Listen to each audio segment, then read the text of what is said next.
പഠിക്കാൻ പോകുന്നതാണ് law of refraction. What is refraction? Refraction is the bending of light when it passing from one medium to another with a different refractive index. Refractive index വ്യത്യാസമുള്ള ഒരു മീഡിയത്തിൽ നിന്ന് മറ്റൊരു മീഡിയത്തിലേക്ക് പോയി കഴിഞ്ഞാൽ ആ ലൈറ്റിന്റെ പാത്തിന് വ്യത്യാസമുണ്ടാകും. അതിനെയാണ് റിഫ്രാക്ഷൻ എന്ന് പറയുന്നത്. റിഫ്രാക്റ്റീവ് ഇൻഡെക്സ് അല്ലെ ഒപ്റ്റിക്കൽ ഡെൻസിറ്റി കൂടിയതിലേക്കാണ് പോകുന്നതെങ്കിൽ അത് നോർമലിനോട് അടുക്കും. കുറഞ്ഞതിലേക്കാണ് പോകുന്നതെങ്കിൽ അത് നോർമലിനോട് അകലും. സോ ലോ ഓഫ് റിഫ്രാക്ഷൻ രണ്ടെണ്ണം. നമ്മൾ റിഫ്രാക്ഷന്റെ കേസിൽ പറഞ്ഞ പോലെ first one is that the incident ray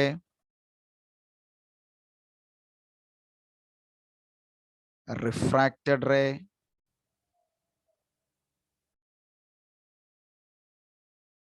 and normal are in same plane. അതെല്ലാം ഒരു പ്ലെയിനിൽ തന്നെ വീഴണം. ഇൻസിഡന്റ് റേയും PLAN ഇൻസിഡന്റ് റേയും ഇടിച്ച് അടുത്ത മീഡിയത്തിലേക്ക് കടന്നു പോകുന്ന റിഫ്രാക്റ്റീവ് റേയും അതേൽ വരയ്ക്കുന്ന നോർമലും ഒരേ പ്ലെയിനിലായിരിക്കും. സെക്കൻഡ് ലോ ഇതാണ്. അതിനെ വിളിക്കുന്ന പേരാണ് സ്നെൽസ് ലോ. സ്നെൽസ് എന്ന് പറയുന്ന സയന്റിസ്റ്റ്, ഒരു അപ്രോസ്ട്രോഫി ഉണ്ട്, കണ്ടുപിടിച്ചത് കൊണ്ടാണ് അതിനെ സ്നെൽസ് ലോ എന്ന് വിളിക്കുന്നത്. അദ്ദേഹം പറഞ്ഞത്, ഇപ്പം ഇതാണ് നമ്മളുടെ രണ്ട് മീഡിയം തമ്മിലുള്ള ഇന്റർഫേസ്. അതിലേക്ക് ഒരു ലൈറ്റ് റേ വന്നു, അത് അവിടുന്ന് ബെൻഡ് ചെയ്താൽ നമുക്കറിയാം നമുക്ക് അവിടെ ഒരു നോർമൽ വരയ്ക്കാൻ പറ്റും. ആ നോർമലുമായി ചേർന്ന് ഇവിടെ ഉണ്ടാകുന്ന ആംഗിളിനെ നമ്മൾ I എന്ന് എഴുതാം. ഈ ആംഗിളിനെ ആംഗിൾ ഓഫ് റിഫ്രാക്ഷൻ എഴുതാം. ഇത് ഫസ്റ്റ് മീഡിയത്തിന്റെ റിഫ്രാക്റ്റീവ് ഇൻഡെക്സ്, ഇത് സെക്കൻഡ് മീഡിയത്തിന്റെ റിഫ്രാക്റ്റീവ് ഇൻഡെക്സ്. റേ ഇവിടുന്ന് ഇങ്ങോട്ടാണ് വന്നത്. അങ്ങനെയെങ്കിൽ ഇദ്ദേഹത്തിന്റെ Snell's law state that sine of the sine theta എന്ന പോലെ sine of the angle of incidence sine I by sine of the angle of refraction sine R equal to N2 divide by N1. Okay, ആദ്യത്തെ മീഡിയത്തിന്റെ by രണ്ടാമത്തെ മീഡിയത്തിന്റെ equal to രണ്ടാമത്തെ മീഡിയത്തിന്റെ divide by ആദ്യത്തെ മീഡിയത്തിന്റെ. അങ്ങനെയല്ല ഇത്. Sine of the incidence divide by sine of the refraction is equal to N2 by N1. ഇതിനെ ചിലപ്പം ചില പുസ്തകങ്ങളിലും ചില ക്വസ്റ്റ്യൻ പേപ്പറിലും sine I by sine R equal to N21 എന്നും എഴുതാറുണ്ട്. അതിന്റെ അർത്ഥം N21 എന്ന് പറഞ്ഞു കഴിഞ്ഞാൽ N2 ബൈ N1 തന്നെയായിരിക്കും. Actually this is the law of refraction.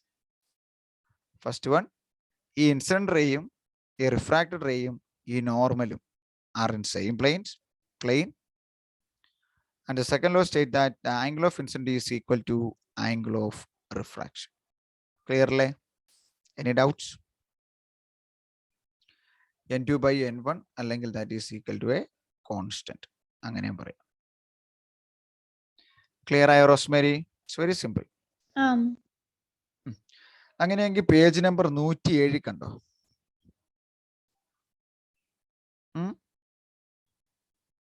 Sign I by sine R equal to ഒരു കോൺസ്റ്റന്റ് ആയിരിക്കും ഞാൻ പറഞ്ഞില്ലേ. പേജ് നമ്പർ 107 ഇവിടെ നമുക്ക് I തന്നിട്ടുണ്ട് ആദ്യത്തെ കോളത്തിൽ, രണ്ടാമത്തെ കോളത്തിൽ R തന്നിട്ടുണ്ട്, മൂന്നാമത്തെ കോളത്തിൽ നമ്മൾ സൈൻ ഓഫ് I കണ്ടുപിടിക്കണം, നാലാമത്തെ കോളത്തിൽ സൈൻ ഓഫ് R കണ്ടുപിടിക്കണം, അഞ്ചാമത്തെ കോളത്തിൽ sine I by sine R അത് കണ്ടുപിടിക്കണം. അപ്പം അതിന് നമുക്കൊരു ടേബിളിൽ വരച്ചു കഴിഞ്ഞാൽ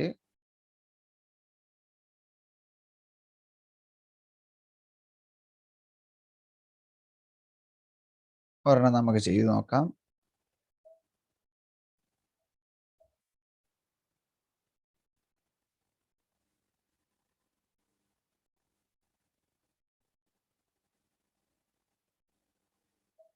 ഇപ്പൊ നമുക്ക് തന്നിരിക്കുന്ന I എന്ന് പറയുന്നത് 20 ഡിഗ്രിയാണ്.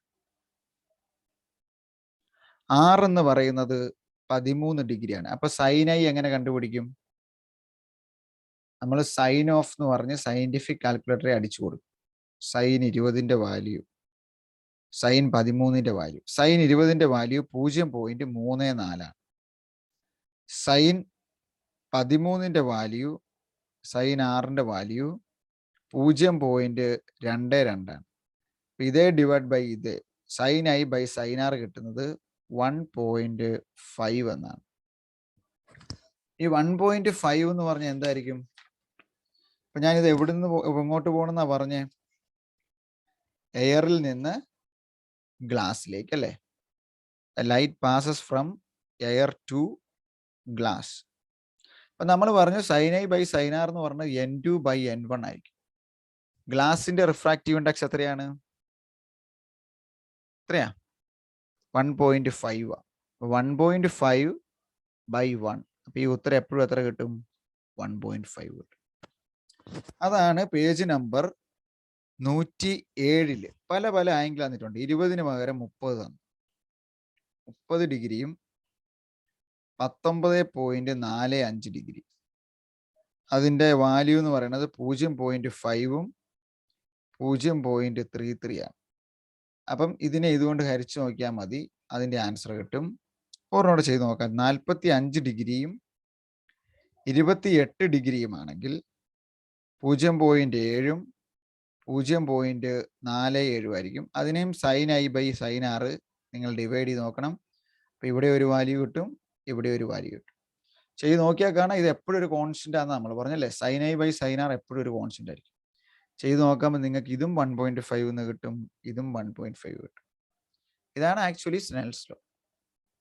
The sine of the angle of incidence അല്ലെങ്കിൽ ദ റേഷ്യോ ഓഫ് ഹരിക്കണം. അപ്പൊ നമുക്ക് ഡെഫിനിഷൻ എഴുതാം.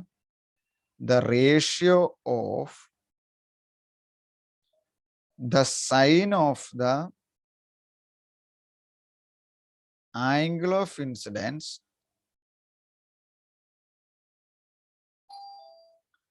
to the angle of refraction is a constant. എന്നിട്ട് നമുക്ക് ഇങ്ങനെ എഴുതി വെക്കാം. അപ്പോൾ സെക്കൻഡ് ലോയ്ക്ക് ഡെഫിനിഷൻ ആയിട്ട് ഇത് എഴുതിയിട്ട് ഇത് എഴുതുക. അതിന് വേണമെങ്കിൽ ഇവിടെ ഈ ഫിഗറും കൂടെ വരയ്ക്കും. നോട്ട് ചെയ്തേ, എഴുതിയെടുക്കുക കേട്ടോ. ഹലോ റോസ്മേരി, എഴുതി കഴിയുമ്പോൾ പറ. പറയാം. When light passes through different pairs of media, the angle of refraction increases with the angle of incidence. The ratio of the അതാണ് അടയാളപ്പെടുത്തുന്നത്. The ratio of the sine of the angle of incidence to the sine of the angle of refraction will be a constant. This constant is known as a refractive index. This is indicated by the letter N. അപ്പൊ നമ്മൾ രണ്ട് മീഡിയത്തിന്റെ എടുത്ത് ഹരിക്കുന്ന law വന്നപ്പോൾ ഞാൻ N2 by N1 എഴുതി. അപ്പൊ N2 എന്ന് പറഞ്ഞാൽ എന്നായിരിക്കും? ലൈറ്റ് കടന്നു പോകുന്ന രണ്ടാമത്തെ മീഡിയത്തിന്റെ റിഫ്രാക്റ്റീവ് ഇൻഡെക്സ് ഡിവൈഡഡ് ബൈ ആദ്യത്തെ മീഡിയത്തിന്റെ റിഫ്രാക്റ്റീവ് ഇൻഡെക്സ്. ദേവു മോൾ കേൾക്കാവോ? ദേവു ഉണ്ടോ ഇന്ന്? ഇല്ല. നേഹ, ലോ ഓഫ് റിഫ്രാക്ഷൻ വായിച്ച്. ഞാൻ പറഞ്ഞ ഓൾറെഡി, പിന്നെ പുസ്തകത്തെ നോക്കി ഒന്ന് വായിക്കണമെന്നേ ഉള്ളൂ. The angle of incidence, the angle of refraction, and the normal at the point of incidence on the surface of separation of two media will be always in the same plane. The ratio wait. അതാ ഞാൻ വളരെ simple ആക്കി എഴുതുന്നത്. Incident ray, refracted ray and the normal are on the same plane. Next, the ratio of ratio of sine of the angle of incidence to the sine of the angle of refraction will be constant. This is known as sin I by sin R is equal to a constant. അതിന്റെ value ഞാൻ ഇപ്പോഴേ പറഞ്ഞു. അതെന്ന് വെച്ചാൽ problem ചെയ്യാൻ നേരത്തെ അത് നേരിട്ട് നമുക്ക് ആവശ്യമുണ്ട്. N2 by N1. So that constant N2 by N1. അതും കൂടെ അങ്ങ് എഴുതുമ്പോൾ പെർഫെക്റ്റ് ആകും കേട്ടോ. ലോ ഓഫ് റിഫ്രാക്ഷൻ രണ്ടെണ്ണം നമ്മളിവിടെ എഴുതിയിട്ടുണ്ട്. ക്ലിയർ അല്ലേ? ഇനി എന്തെങ്കിലും സംശയം ആർക്കെങ്കിലും ഉണ്ടോ? Any doubts? ഇല്ലെന്ന് വിശ്വസിക്കുന്നു. ക്ലിയർ ചെയ്തോട്ടെ? എഴുതിയായിരുന്ന മുഴുവൻ? എഴുതി കഴിഞ്ഞു സർ. നെക്സ്റ്റ്, എന്താണ് റിഫ്രാക്റ്റീവ് ഇൻഡെക്സ്? ഇപ്പൊ നമ്മളൊരു മീഡിയത്തിന്റെ റിഫ്രാക്റ്റീവ് ഇൻഡെക്സ് എന്നാന്ന് പറയുന്നത്. സൂചിപ്പിക്കുന്ന ലെറ്റർ ഏതാന്നാ പറഞ്ഞത്? റിഫ്രാക്റ്റീവ് ഇൻഡെക്സ് ഏത് ലെറ്റർ കൊണ്ടാ അലൻ? സ്മോൾ ലെറ്റർ ചാടി ചാടി പറഞ്ഞു സ്മോൾ ലെറ്റർ എൻ. ഇപ്പൊ എൻ എന്നാന്ന് ചോദിച്ചാല് അവൻ ലൈറ്റ് എത്രമാത്രം കടത്തിവിടൂ എന്നുള്ള അളവാണ് റിഫ്രാക്റ്റീവ് ഇൻഡെക്സ്. അപ്പം speed of the light in air divided by speed of the light in medium എന്ന് നമുക്ക് ജനറൽ ആയിട്ട് എഴുതാം. അതായിരിക്കും ആ മീഡിയത്തിന്റെ refractive index of that medium.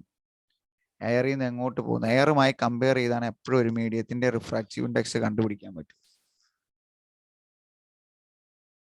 That is the refractive index of that medium. ഇനി ലൈറ്റിന്റെ സ്പീഡ് എത്രയാണ് എയറിൽ? ഓരോന്ന് ചെയ്ത് നോക്കാം. എയറിൽ ലൈറ്റിന്റെ സ്പീഡ് എത്രയാണ്?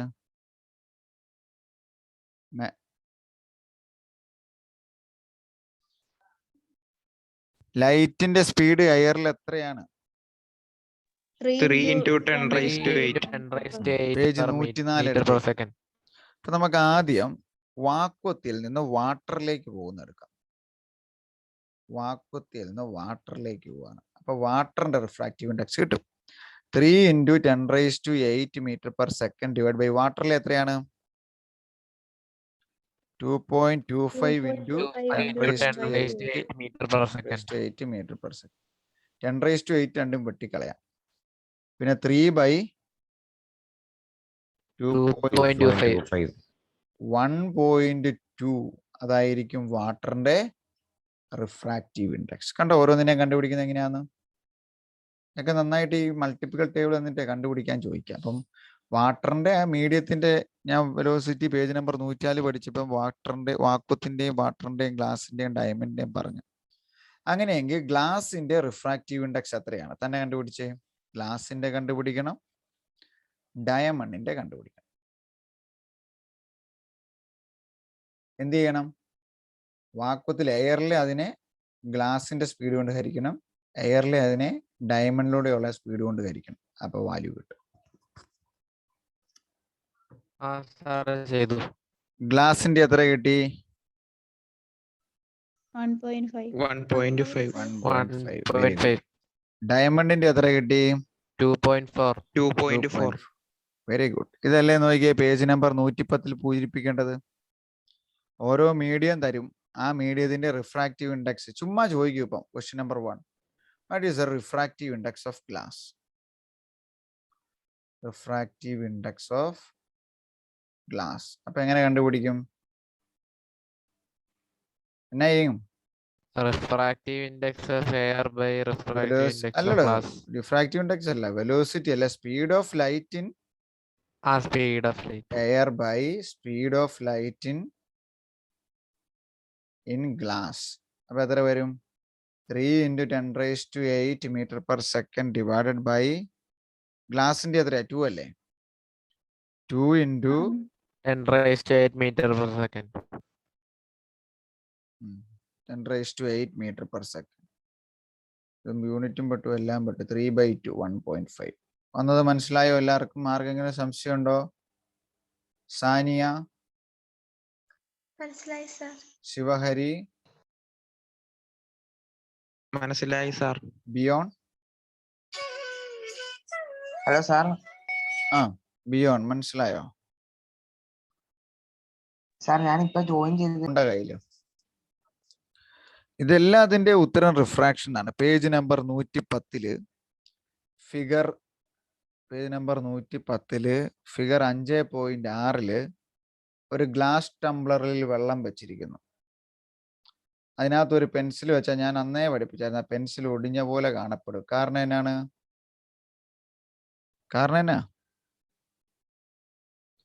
റിഫ്രാക്റ്റീവ് ഇൻഡെക്സ് വ്യത്യസ്തമായിരിക്കും. ലൈറ്റ് എയറിൽ നിന്ന് വാട്ടറിലേക്ക് പോകുമ്പോൾ രണ്ടെണ്ണത്തിൻ്റെയും റിഫ്രാക്റ്റീവ് ഇൻഡെക്സ് വ്യത്യാസമാണ്.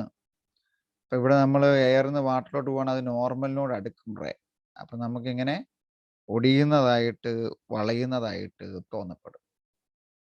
രണ്ടാമത്തെ experiment activity 2 figure 5.7a and 5.7b. ഇവിടെ ഒരു കോയിൻ ഇരിക്കുക, ഒരു പാത്രത്തിൽ ഒരു കോയിൻ വെച്ച് ഞാൻ ഇവിടെ നിന്ന് നോക്കുക. അപ്പൊ ഇതേന്നുള്ള റേ ഇങ്ങനെ അങ്ങ് കടന്നുപോയി, എനിക്ക് കാണത്തില്ലായിരുന്നു. മനസ്സിലായോ? അപ്പൊ ഈ ആള് കോയിൻ കാണുന്നുണ്ടോ എന്ന് ചോദിച്ചാൽ അതിൻ്റെ ഉത്തരം എന്നാണ് ഇല്ല. പക്ഷെ ഞാനിത് വാട്ടർ കൊണ്ട് ഫില്ല് ചെയ്തു. വാട്ടർ കൊണ്ട് ഫില്ല് ചെയ്യുമ്പോൾ എന്നാ പറ്റും? ഈ വാട്ടറിലാകുമ്പം ഈ ലൈറ്റ് റേ ബെൻഡ് ചെയ്യും അല്ലേ? റിഫ്രാക്ഷൻ നടന്ന് ബെൻഡ് ചെയ്തേച്ച് ഇവിടുന്ന് നേരെ വരുമ്പോൾ നമ്മുടെ കണ്ണിൽ വീഴും. അപ്പൊ ഒരു പാത്രത്തിൽ ഒരു നാണയം വെച്ചിട്ട്, ശ്രദ്ധിച്ച് മലയാളത്തിൽ കേട്ടിരുന്നോ ക്വസ്റ്റ്യൻ പറയുമ്പോൾ എഴുതാൻ വേണ്ടി, നാണയം വെച്ചിട്ട് ഒരാൾ ഇത്ര അകലത്ത് നോക്കുമ്പോൾ അയാൾക്ക് നാണയം കാണത്തില്ലായിരുന്നു. എന്നിട്ട് നമ്മൾ അതിനകത്തോട്ട് വെള്ളം ഒഴിച്ചപ്പോൾ അയാൾക്ക് നാണയം കാണാൻ പറ്റും. ഇതൊക്കെയാണ് ഈ മാജിക് എന്നൊക്കെ പറഞ്ഞ് നമ്മളെ കാണിക്കണം. മനസ്സിലായോ? മനസ്സിലായി. സിമ്പിൾ.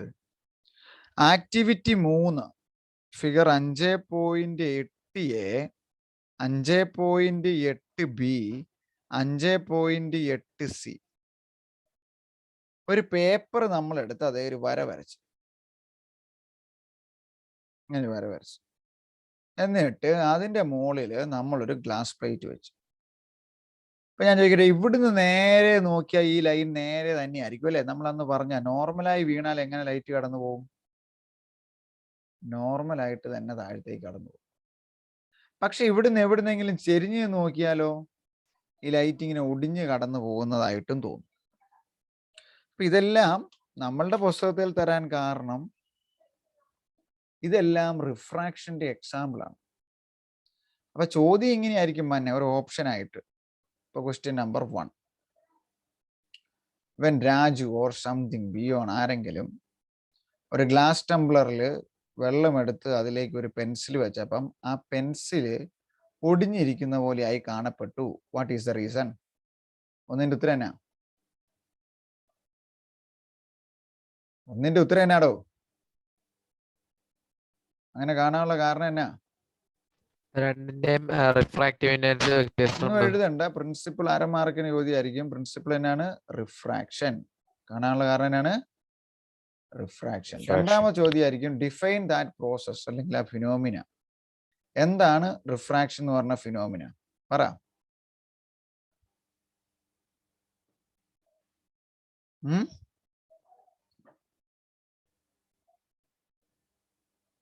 എന്തായിരിക്കും അതിന്റെ ഫിനോമിന?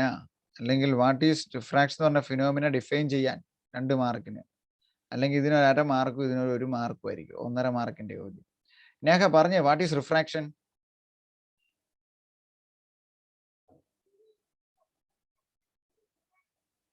എടോ റിഫ്രാക്ഷൻ എന്നാന്ന് പറയാൻ. റോസ്മേരി. ഒപ്റ്റിക്കൽ ഡെൻസിറ്റി കാരണം ഈ വരുന്ന റേക്ക് ഒരു എടോ ഡിഫൈൻ ചെയ്യാൻ റേ ഇക്വേഷൻ അല്ലെങ്കിൽ ഡെഫിനിഷൻ ആയിട്ട് എഴുതുക. മാർക്ക് കിട്ടേണ്ട ചോദ്യം പരീക്ഷയ്ക്ക് വന്നായിട്ട് ചോദിച്ചാന്നല്ലേ ഞാൻ പറഞ്ഞു. What is refraction? The bending of light when it passes from one medium to another with different refractive indices. അതല്ലേ കറക്റ്റ് ഡെഫിനിഷൻ? എഴുതി തരണോ? The bending of light 2-3 പ്രാവശ്യം എഴുതി തന്ന ഞാൻ. ലൈറ്റ് വളയുന്നു. When എപ്പോഴാണ്? It passes from one medium to, അല്ലെങ്കിൽ one transparent എന്ന് പറ കൊടുത്തേരും. Transparent medium to another. അവർക്ക് രണ്ടിനും റിഫ്രാക്റ്റീവ് ഇൻഡെക്സ് വ്യത്യാസമായിരിക്കണം. With different refractive indices. ഇൻഡെക്സിന്റെ പ്ലൂറൽ ആയതുകൊണ്ടാണ് 2 എണ്ണം ഉള്ളതാണ് indices. This is the perfect definition of refraction. എഴുതിയെടുത്ത്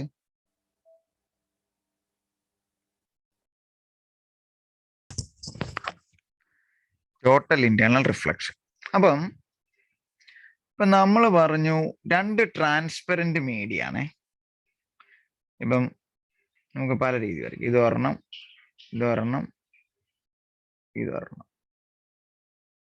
ഇച്ചിരി നീളം വേണം.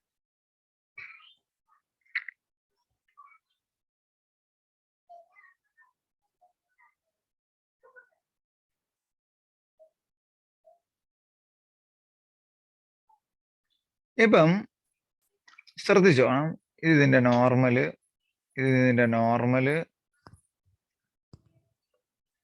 ഇതിന്റെ നോർമല്.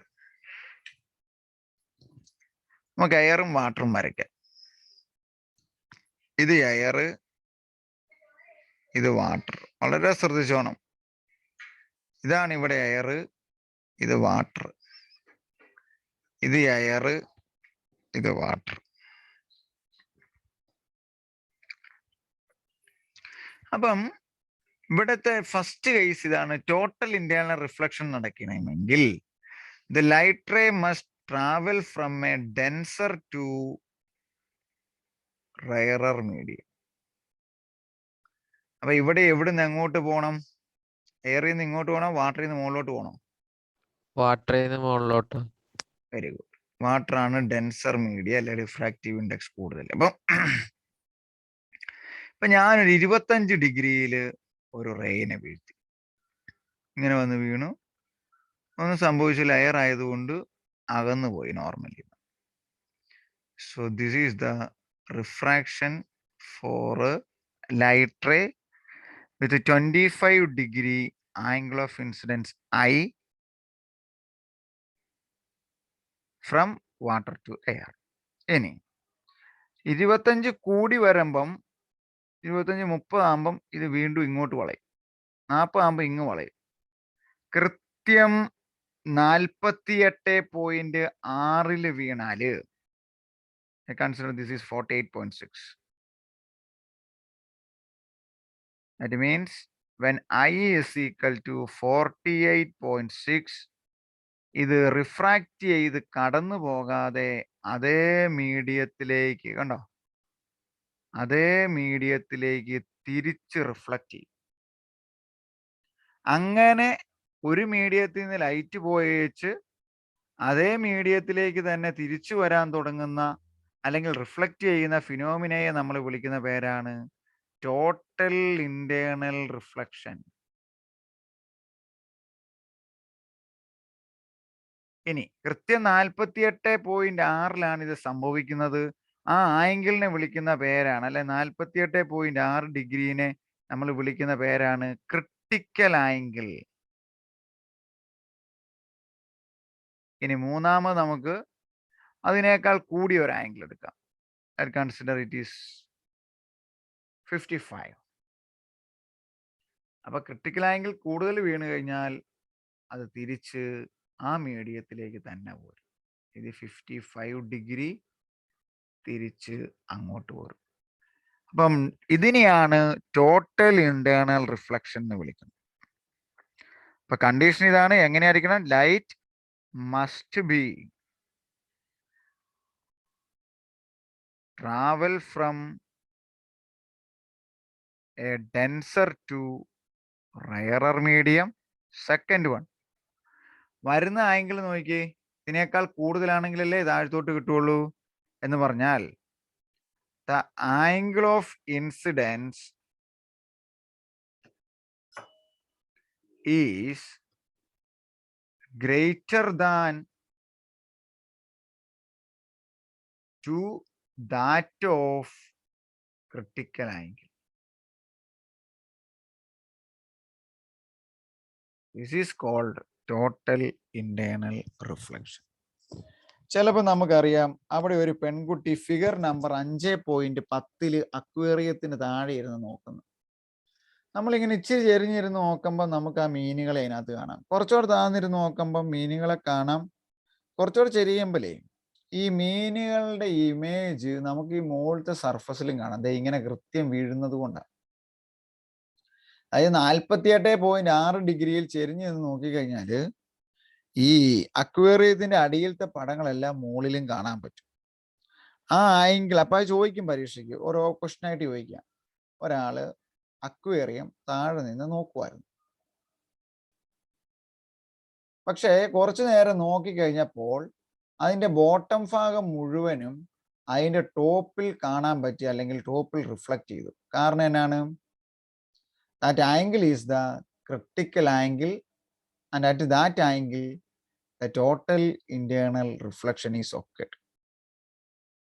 സെയിം തന്നെ ഫിഗർ നമ്പർ 5.11, ഫിഗർ 5.12.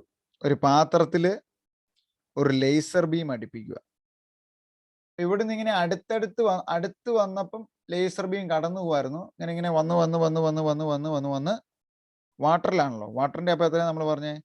48.6. 48 വീണ് കഴിഞ്ഞപ്പം ആ ലേസർ ബീം നമുക്ക് കൃത്യം കാണാം. ഇങ്ങനെ വീണേച്ച് ഇങ്ങോട്ട് പോയി. പിന്നെ ഇത് അകന്നു കഴിഞ്ഞപ്പം ക്രിട്ടിക്കൽ ഇങ്ങനെ കൂടിക്കഴിഞ്ഞപ്പോൾ അത് തിരിച്ചു വരാൻ തുടങ്ങി. അതാണ് ആ വാട്ടറിനകത്ത് ഒരു പച്ച ലേസർ ബീമിന്റെ പടം. പേജ് നമ്പർ 112 കണ്ടോ? That is total internal reflection. അത് നടക്കുന്ന ഈ ആംഗിളിനെ വിളിക്കുന്ന പേരാണ് ക്രിട്ടിക്കൽ ആംഗിൾ. പിന്നെ മറ്റൊരു കണ്ടീഷനാണ് ഡെൻസറിൽ നിന്ന് റെയറിലേക്ക് തന്നെ ആയിരിക്കണം. എയറിൽ നിന്ന് വാട്ടറിലേക്ക് വന്നാൽ ഇത് കിട്ടുവോ? ഇല്ല. എയറിൽ നിന്ന് ഗ്ലാസ്സിലേക്ക് വന്നാൽ കിട്ടുവോ? ഇല്ല. എയറിൽ നിന്ന് വേറെ എങ്ങോട്ടും വന്നാൽ കിട്ടുവോ? ഇല്ല. എപ്പോഴും എങ്ങോട്ടായിരിക്കണം? First condition, light must travel from a denser to rarer medium. Second one, the angle of incidence is greater than to that of critical angle. Clear alle? I think it's perfectly clear. Clear ayo? Sir clear. Okay, note ചെയ്തേ, നന്നായിട്ട് വരച്ച് not ചെയ്തേ. വരയ്ക്കുമ്പോൾ കൃത്യം അതിലൂടെ പോകണം. സ്കെയിലും പെൻസിലും ഉപയോഗിച്ച് ഇത് വരയ്ക്കാവും. The critical angle of water 48.6. എന്നാ ഗ്ലാസിന്റെ ഞാൻ പറയുവാണ് 42 ഡിഗ്രിയാണ്. അങ്ങനെയെങ്കിൽ 3 പാഠം തന്നേക്കാം. അത് കംപ്ലീറ്റ് ചെയ്യാൻ പരീക്ഷയ്ക്ക് ചോദിക്കാം. അങ്ങനെയൊക്കെയുള്ള ചോദ്യങ്ങൾ വരാം. ഇവിടെ ഒരെണ്ണം, ഇവിടെ ഒരെണ്ണം, ഇവിടെ ഒരെണ്ണം. അതിന്റെ നോർമലും തരും. ഡെൻസറിൽ നിന്ന് റെയറിലേക്ക് പോകണം.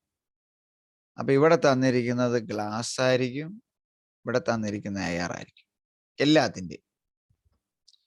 ഇവിടെ വന്ന് വീണത് ഇതാണ് ആംഗിള്, ഇവിടെ വന്ന് വീണത് ഇതാണ് ആംഗിള്, ഇവിടെ വന്ന് വീണത് ഇതാണ് ആംഗിൾ. ആദ്യത്തെ ആംഗിൾ ഇഷ്ടമുള്ളൊരു വാല്യൂ തരുവാണ് 20 ഡിഗ്രി. ഇത് കൃത്യം 42 ഡിഗ്രി. ഇതൊരു 70 ഡിഗ്രി. എന്ത് സംഭവിക്കുമായിരിക്കും? പറഞ്ഞ ആരേലും? 20 ഡിഗ്രിയിൽ വീണത് എന്ത് സംഭവിക്കും? അത് ക്രിട്ടിക്കൽ ആംഗിളിനൊക്കെ കുറവാണ്. അത് എയർ ആയതുകൊണ്ട് താഴത്തോട്ട് ഡിഫ്ലക്ട് ചെയ്തു പോവില്ലേ? അത് താഴത്തേക്കല്ല, റിഫ്രാക്ഷൻ നടന്നു പോകും. ഇനി 42 ആണ് ക്രിട്ടിക്കൽ ആംഗിൾ എന്ന് പറഞ്ഞാൽ കൃത്യം 42 വീണാൽ എന്ത് പറ്റും? അതാ സർഫസിലൂടെ തന്നെ നേരെ തന്നെ ഇങ്ങനെ അങ്ങ് പോകും. ഇനി 70 വീണ എന്ത് പറ്റും? ക്രിട്ടിക്കൽ ആംഗിളിനേക്കാൾ കൂടുതലാണ്, അത് ആ മീഡിയത്തിലേക്ക് തന്നെ റിഫ്ലക്ട് ചെയ്യും. വളരെ എളുപ്പമല്ലേ ഇതൊക്കെ? ഇതാണ് total internal reflection. The light must be travel from a denser to rarer medium, and also the angle is greater than to critical angle. Then the light ray bends towards that medium, and that is called total internal reflection. For water it is about 48.6 degree, and for glass it is 42 degree.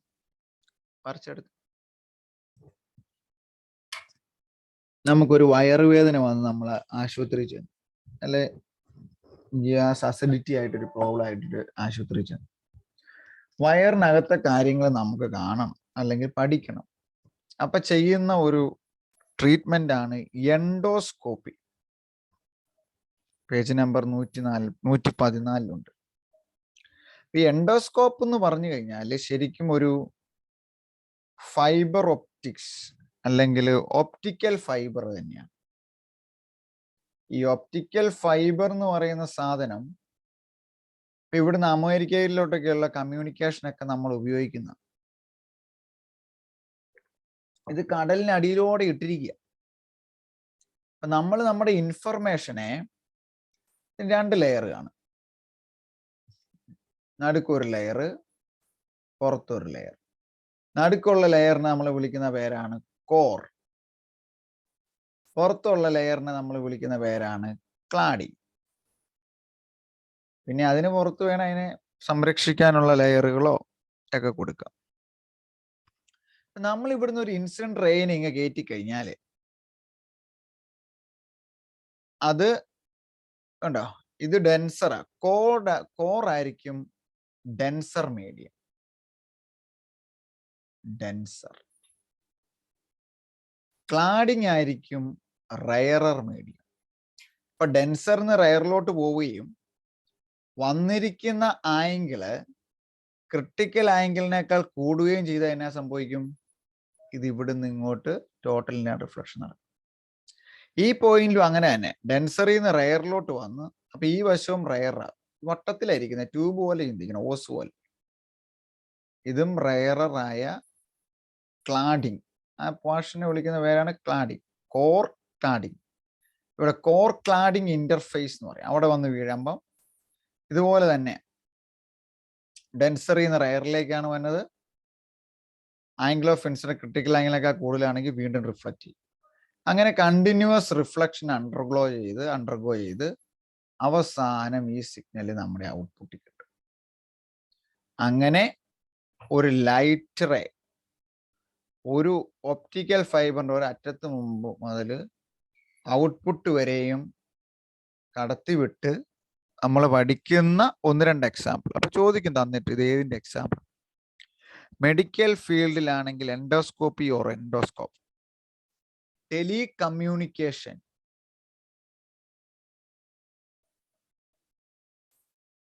ഇപ്പൊ നിങ്ങൾക്കറിയാം fibre optics. നമ്മുടെ വീട്ടിലൊക്കെ net വരുന്നത് optical ഫൈബറിലൂടെയാണ്. പണ്ട് വയറിലൂടെയൊക്കെ വന്നിരിക്കുന്നത് മാറിയേച്ച് fibre connection എടുക്കാൻ പറയും ഏഷ്യാനെറ്റുകാരൊക്കെ. അപ്പൊ ഇതാണ് ഈ വേണ്ട ഇന്റർനെറ്റിന്റെ നമ്മുടെ സിഗ്നലിനെ ലൈറ്റ് ആക്കി മാറ്റിയേച്ച് ഈ ട്യൂബിലൂടെ കടത്തി വിടുന്നു. അതിങ്ങേ അറ്റത്ത് നമ്മുടെ സിസ്റ്റത്തേക്ക് കിട്ടുന്നു. അതിനെ തിരിച്ച് ലൈറ്റിനെ തിരിച്ച് ഡാറ്റ സിഗ്നലായിട്ട് അല്ലെങ്കിൽ ഇലക്ട്രിക്കൽ സിഗ്നലായിട്ട് മാറ്റും. ഇവിടെ മാറ്റുന്ന 2 കമ്പോണന്റും കൂടെ വേണം, അത്രയേ ഉള്ളൂ. അപ്പം that is the application of total internal reflection.